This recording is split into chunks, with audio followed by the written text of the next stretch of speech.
Hi everybody! My name is Gwendolyn and I work for Wyze. Welcome to this week's episode of Tips on Tuesday. Today, I'm going to show you how to do a couple of troubleshooting steps that customer support may ask you to do if you run into trouble with your Wyze Cam. The first is power cycling, and the second is a factory reset.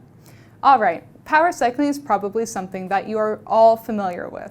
Have you ever heard the IT joke, have you tried turning it off and on again? Well, it's actually not a joke. A lot of the time, unplugging your Wyze Cam and plugging it back in will fix an issue, though it may be a temporary fix. Power cycling refreshes and reinitializes the camera processes and causes your Wyze Cam to redo its connections with your router and the servers. If it worked before and nothing has changed but it's not working now, you can go ahead and give this a try.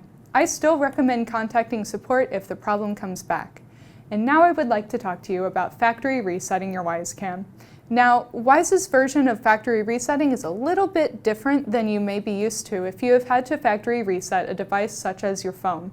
What this does for your Wyze Cam is remove the file created at setup that has your Wi-Fi information and your camera setting preferences, but doesn't really change much else. For those of you wondering, the firmware will remain the same as before. I don't really recommend doing this unless customer support asks you to do it or if you are giving your Wyze Cam to someone else. That said, I'll show you how it's done. Now, many of you have V1s and others have V2s. You may have both. The process is pretty much the same, but there is one key difference: the timing. To perform a factory reset, first remove your microSD card if you have one in there, and then go to the setup button on the bottom of your Wyze Cam and hold it down.